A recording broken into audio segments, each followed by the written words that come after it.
Hello! Yeah, this is Will here, and this is Werewolf the Podcast, episode 102. We are currently following Fen through his joining with his second human host, a Viking child named Thorstein. In this episode, Fenrir explains the reasoning for him being called Fenrir. You know, my wolf soul, my werewolf soul. You should follow us on social media for updates and more information about us and the show. The links to that stuff are down in the description. Why don't you join me on Twitter and Insanegram? The Facebook group has only been around a few months and is already full of lunatics. Literal lunatics in some cases. So join that. Oh, and this shit is free. I've not even taken on any sponsors because I've not liked any yet. If you have something extraordinary to promote, give me a shout. If I like it, I will promote it for free. According to the podcast stats, we're doing really well. Fuck knows how that happened. 102 on the Apple Podcasts fiction charts. What? Well, it's not true. I do know how it happened. Thank you to all of you listeners for listening, downloading, following, reviewing, and sharing. I've never really done any marketing, so it is really down to you. Oh, and the fact that the content is incredible, of course. So, here I hand over to the star of this episode, Fenrir, the wolf soul.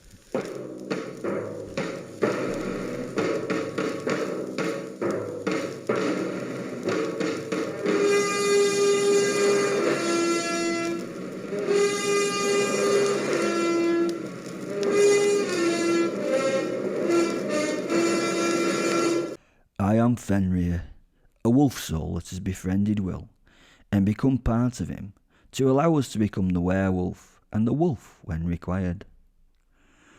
Some of you may know me already as part of these silly stories that Will wishes to share for some unknown fucking reason. I don't get it myself. What does he get from telling you about us and how we look at life? I understand that some men need a legacy and to have some footnote on history's pages, but we're supposed to be unfound and out of knowledge of others' kinds than ourselves. It is a manner in which we have always protected ourselves from those that would wish us harm. If man knew that we lived, would he allow us to exist in obscurity? If the world's population knew that we were real as werewolves and that we hunted them as part of our diet, would humankind allow us to exist? I think not. Look at what you've done to other species that hunt or compete with you for resources. You destroy them or exclude it geographically so that it can cause you no harm.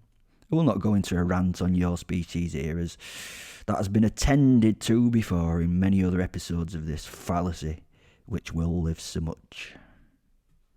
He thinks that you'll come to a point where we will be accepted as your masters and betters, and that we will live alongside each other as compatriots. I think not. Werewolf kind would be hunted into destruction in some manner or other. After all, we are few. Less than 100 walk the earth, which is no competition compared to your billions. We should hide and feed like the wolves we are. Certain elements of the world know about our existence through our simple stupidity in the past. The government is aware of us, but they seem to want to keep us a pernicious secret. They don't want to frighten the public with werewolves. Starvation and war are enough at this moment in time. Anyway, right. The reason for this story. Many have asked why I'm called Fenrir. If my homeland is in Ural Mountains of Russia, why is that? My answer to those would be to tell you to mind your own fucking business. But Will, after constant annoyance, forced me through his not shutting the fuck up about it to tell you this story. Will is not the first human to be bound to me. You may know I've been around for a few centuries and have been part of many people's lives. You already know about the first, who was named Gennady. There are many stories about the binding of us, but when I was with him, I was not named. I just was. Wolves don't really have names in the true sense of the term, so I just was for many generations. I only took on a name when I felt that was the correct name for me, and that was after several centuries of waiting. I paired after leaving Gennady with many, one of whom was a Norseman. Yeah, I know you call them Vikings, but they're really Ostmen. In this century, ships went west instead of east from their home.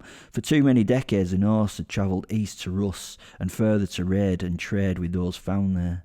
As with any overused resource, pickings had become thin and hard fought for as too much was taken, and the pool of fish that once held many became overfished and poor. The Norse were farmers in most cases, but land they tilled was poor, and other ways needed to be found to get resources they needed as a group. Frankly, on top of that, they took a great pleasure in fighting, stealing, and Vikinginning. Viking means raiding. Norsemen would go Viking. They had terrific technology in ships for the time. They had ships that could traverse the worst the sea could throw at them, and they had keels with such shallow drafts that they could get deep inland through most river systems. The people themselves were also meant for war. They on average were also taller and broader than other populations around Europe and beyond at this time. The other beauty of this nation was the religion they followed, if you can call it that.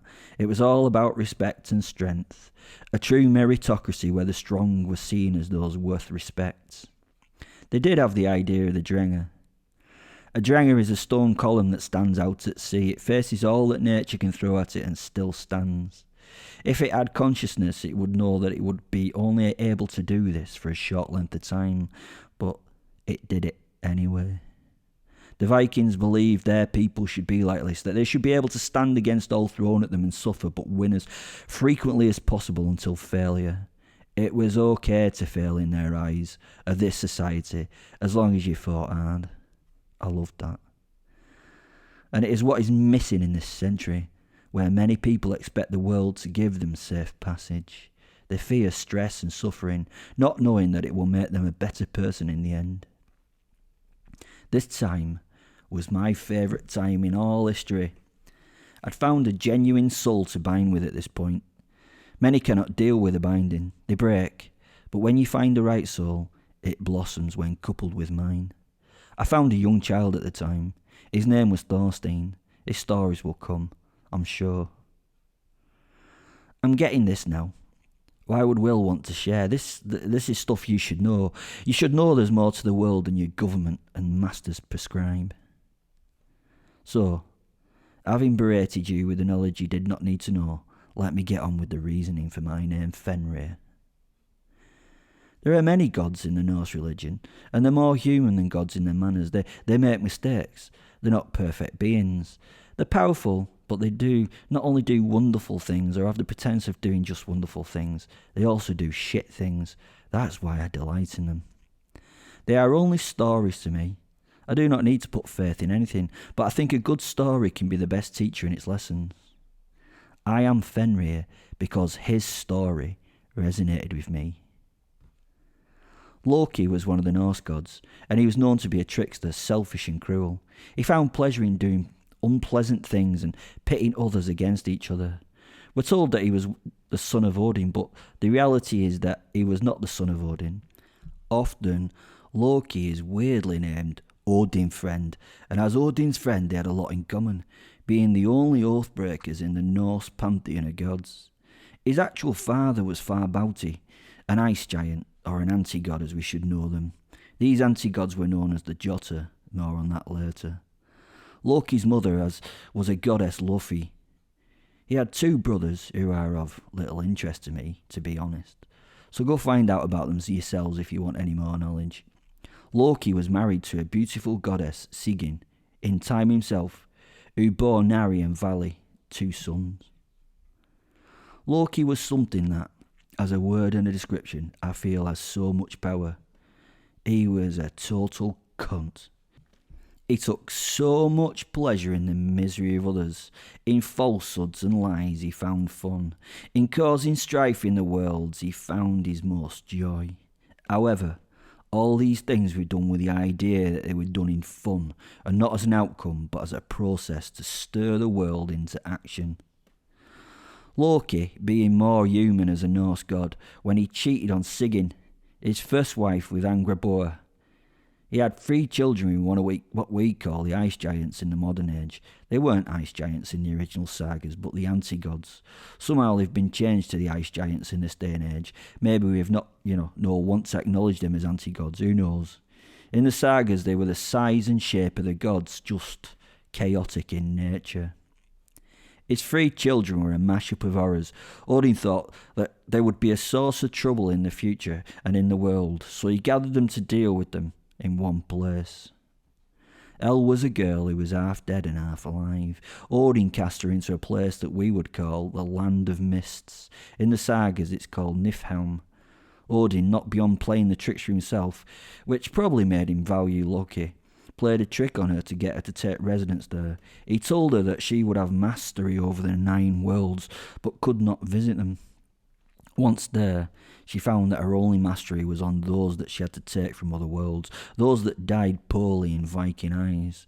For example, those dying of old age and illness. As you can imagine, there was not the mastery she thought she would obtain, so Ellie's a bit of a miserable bitch, to be honest. I always wondered which half of her was dead and which half was alive. Was it lower and upper bodies, or was she split longitudinally down the centre? The second child of Loki was Jormungandr, a gigantic serpent. Now, when we say gigantic, we're going to the larger scale of what that means. He was thrown into sea by Odin, where he encircles Midgard and holds back the seas by forming a circle where his body is the barrier. And he maintains the circle by holding his tail in his teeth, and you think you've got a tedious job. Imagine that. Now we get to Fenrir, Loki's 3rd son with Angrboda. Fenrir is a big black fuck-off wolf, so you may see why I like him immediately. An almost god that was a big fuck-off wolf. How cool is that? He's also as black as myself. His pelt was darker than midnight. Fenrir means fen dweller, but he's also known as Hrovitna or fame wolf, and why not? He deserves fame like no other. The reasons will become apparent as I explain. Now Odin had been given some knowledge of his and all the gods' fate. The end of the world was coming, known as Ragnarok. He was told that the wolf was trouble and that he would have to be controlled to stop the world's premature end. Fenrir started as a usual tiny little pup, but grew exponentially. He began to grow to giant proportions and ate all, having his appetite linked to that of a fire.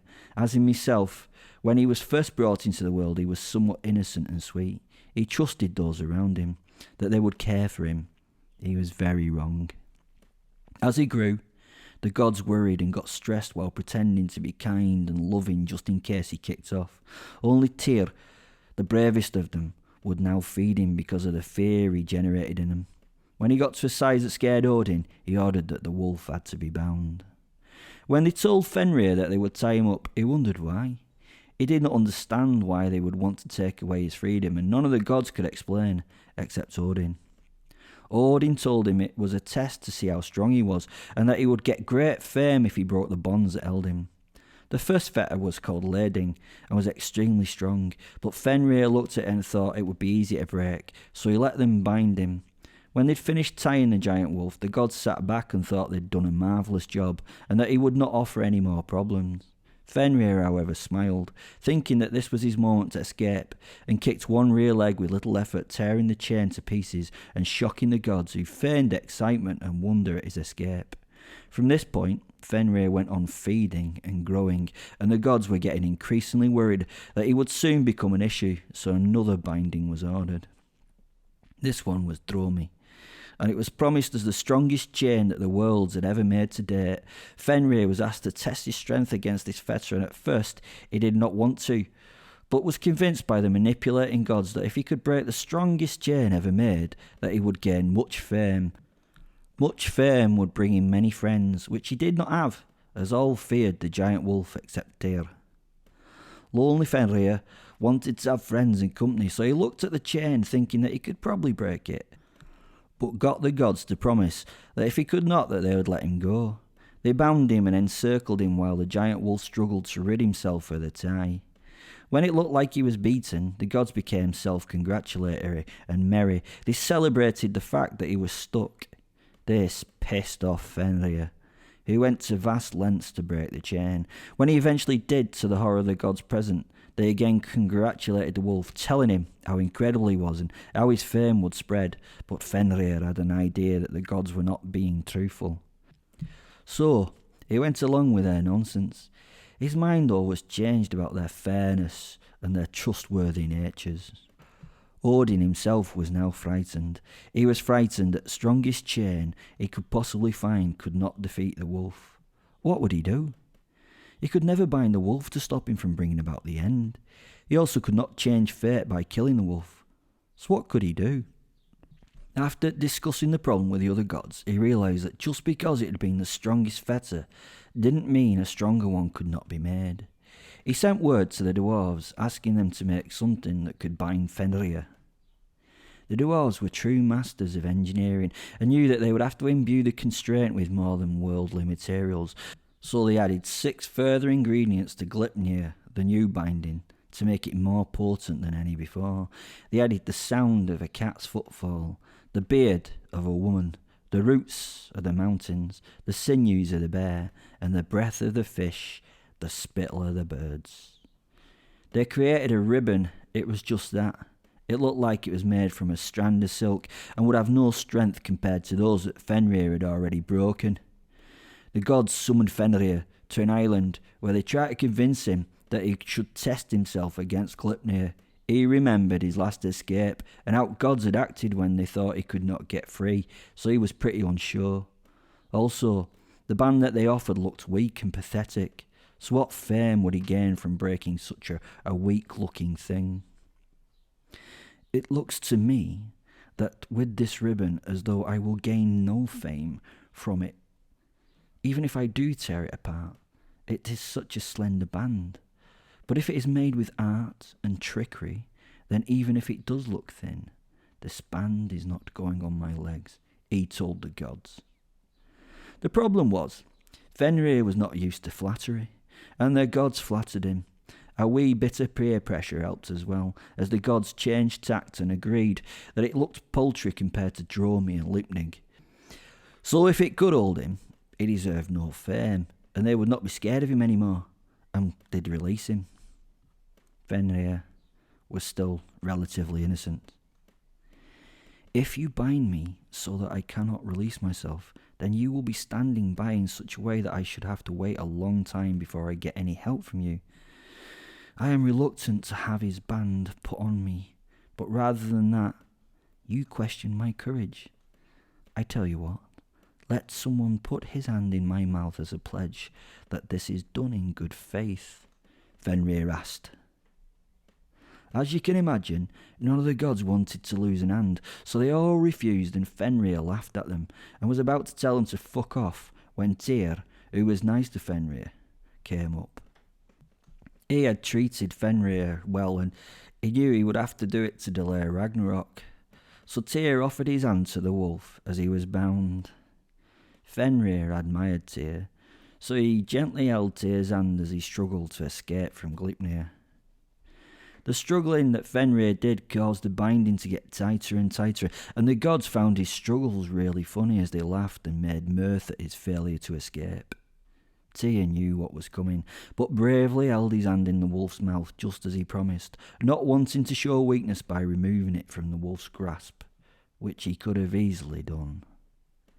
Fenrir felt hate for the first time, and knew how to teach the gods a lesson. He bit the hand from Tyr and saw that the other gods still laughed, even in the face of the hurt that he had created on Tyr. They did not care about Tyr losing his hand, they only cared that Fenrir was bound. At that moment, he lost his faith and gained the hate of all the gods, the hatred that he would need for him to bring about Ragnarok. The gods had created it in Fenrir themselves. The gods then buried him in a cave at the root of the mountains, where they tied him to 2 giant stones and tried to leave. Fenrir snapped at passing gods, trying to bite and kill them, so one of the cowards sword gagged him by placing a sword vertically in his jaws, the hilt in the bottom jaw and the point in the upper jaw. and that was how he was left to howl and struggle for all time. The waterfall that comes from that cave is supposed to be hope. The saliva that runs from Fenrir's mouth is hope. The gods thought that they had delayed their fate that day, which they had, but they'd only delayed it. They'd also created a reason for Fenrir to harm them. Before this betrayal, he had no reason to bring an end to those he classed as friends. Now it was all he wanted to do, and it poisoned his mind. Had the gods been fooled? Well, fate is fate, so it's bound in time to happen, but it seems so. If they'd offered care and friendship, maybe Ragnarok would have been delayed much longer. So as you can see, this story and my own have much in common. The name Fenrir was appropriate for me for two reasons. It allowed my acceptance by Thorstein, the Viking child, to become my host. His religion was important to him, and he now had a reason to join me. 2. I hate humans and werewolves alike. I'm here to bring an end to all. I will bring about Ragnarok, a Ragnarok level event myself. I look forward to ending the world. Well, thanks to Happy Fenrir there. Thank you for your input. As I said before, do stuff in the description. It's dead good. There's loads of things happening. The podcast is going from strength to strength, and I just have to thank everyone who's listening, because I didn't think this little niche culty podcast would get big. I was just doing it for fun. But thanks very much, everyone. Love you very much. You're great. Bye.